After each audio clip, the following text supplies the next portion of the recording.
You won't believe what's happening in California as multiple restaurant chains, I'm talking about McDonald's, Chipotle, Shake Shack, Jack in the Box, Denny's.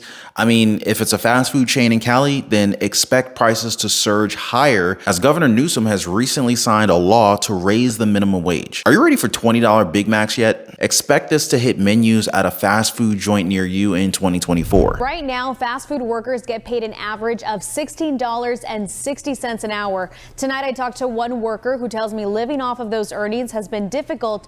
She's supportive of getting a higher pay, but some critics are worried the rising cost will get passed down to consumers. Cheering fast food workers and labor leaders gathered around Governor Gavin Newsom as he signed the bill that will pay them at least $20 an hour starting next year. What a gift. What a gift that I get to pull this out. The raise applies to workers at restaurants that have at least 60 locations nationwide. It will help people like single mother Juana, who has worked at Burger King for 20 years. Una madre soltera no lo va a hacer, nunca.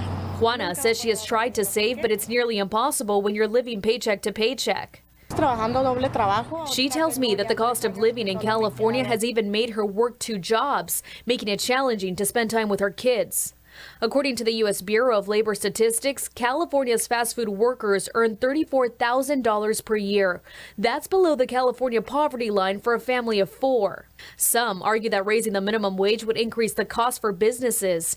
Critics also say it could force businesses to replace hourly jobs with self-service kiosks. You don't have to be a businessman or an owner of any of these fast food chains to know that when expenses rise, so does the price of everything in your store. I mean, that's just common sense, right? Find me one business that's willing to take on the added expense for the customer, for the consumer, and I'll show you how pigs can fly. Either that or I'm gonna show you a business that's not giving you the bigger picture. Now, I'm not talking about mom and pop shops here, okay? But sure, let's take a quick poll down in the comments. If you think that big businesses are willing to protect consumers from added expenses, comment 1. And if not, then comment 2 down below. I'm really interested to see how you guys see this situation. Now, while you guys are doing that, don't forget to help out by smashing the like button for the video, subscribe to the channel, and turn on all notifications. That way you don't miss out on any of these updates that really matter to us. All right, guys, appreciate that. So getting back on the saddle here, y'all should know that these wage increases, they're not gonna make these businesses happy because there is a chance that this cuts into their profits, of course, right? So one thing that they can do, and as you heard a while ago, is that fast food chains, they're gonna rely on automation. That and, well, they're passing the expenses on to you. I always wanted a robot to make me a meal, and I finally get my chance in a New Jersey shopping mall. This is RoboBurger. It's a nearly 7-foot tall and 5.5-foot wide vending machine. It cooks and serves hamburgers without any human help. I'm putting it to the test just before the first machine officially launches to guests this week at the Newport Center Mall in Jersey City.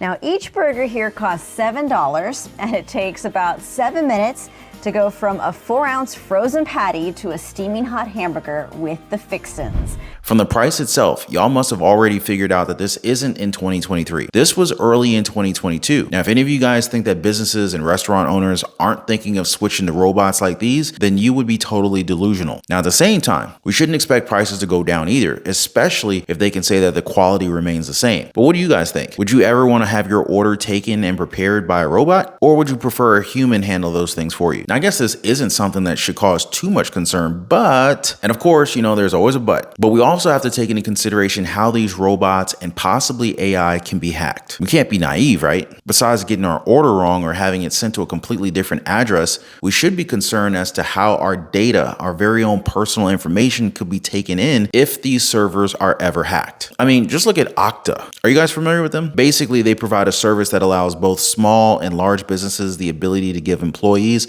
a single point of sign-on, which means that they hold a lot of personal information. Now, with this recent hack though, it wasn't just some information was taken, it was almost all of it. And sure, we're getting mixed information with them trying to say that it was just 1% of customers that were affected, but then they later put out a letter and said that 99.6% of customers had their emails and full names leaked, with the exception, and I think that this was kind of funny, but with the exception of some federal and Department of Defense information. Really? And it just so happens that federal information was protected, but all of the other customers were impacted, why not protect all the data? But in any case, if you have information in this company, expect a phishing email or two that's basically going to try and access all your bank accounts. Nothing to worry about here, folks. Now, here's the worst part, because there's a lot of problems that's probably going to come from this, but do any of you guys remember what happened in Las Vegas? The one where tens of millions of dollars were paid to hackers? That probably influenced hackers around the nation to try their hand at hitting different servers and databases to try and milk the system for whatever it's worth.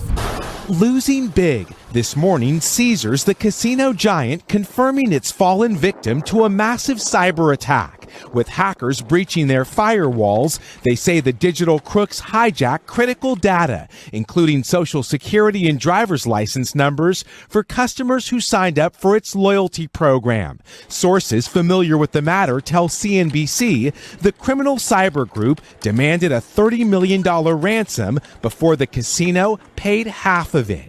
Why is that data so important? Because that data can be used by people that like to commit identity theft, to open new credit cards, to get driver's license, to get social security cards, to open a mortgage, take out loans. Confirming the sensitive breach to the Securities and Exchange Commission, Caesars Entertainment writing in part, "We have taken steps to ensure that the stolen data is deleted by the unauthorized actor, although we cannot guarantee this result." Caesars is one of at least 2 major hotels attacked by hackers. Just down the Vegas Strip at the MGM, slot machines suddenly went down this week and guests waited hours to check into rooms. It just throughout the day got worse and worse and worse. This has to be costing MGM millions of dollars an hour. With MGM saying they are working diligently to resolve our cybersecurity issue, the Vegas breach even affecting one famous duo, Amy Poehler and Maya Rudolph, making the best of it. But as customers are reeling, the FBI is investigating if both attacks were coordinated by the same group and whether customer data from MGM has also been compromised. If not company systems, then the targets may include everyday normal people like me and you. And just to prove that, a new Ipsos poll shows that nearly 1 in 3 Americans are victims of online financial fraud or cybercrime. Now that's a pretty high rate. And to make matters even worse, even though many of them admit to taking steps to try and take care of their money and information, almost half, or 48%, continue to feel as if they're still going to fall victim to these scams and cybercrimes. I guess it doesn't help that 3 in 4 of them admitted to storing personal account information with at least one online retailer. Now, I'm not sure if that's Walmart, Target, Amazon, or any of these other retailers, but it's pretty clear that many Americans want to feel they want to have that convenience every time that they go shopping. Although, this is the other side of the coin here. There's no telling just how or when these retailers will get hacked. And clearly they don't know how to stop it from happening. The only thing that we know is that if our personal information is stored anywhere, bad actors and hackers that can sell it for a good price are most probably very interested in it. But what do you guys think about this? Should we be worried about these hacks and ransomwares that continue to plague businesses in the country? Or will everything just be okay, given that they've got our personal information secured in a safe place? Make sure you guys let me know what you think down below. Before I go, I want to thank you guys for hanging out. Thanks for dropping a like for the video, for subscribing, and I'll see you guys on the next one.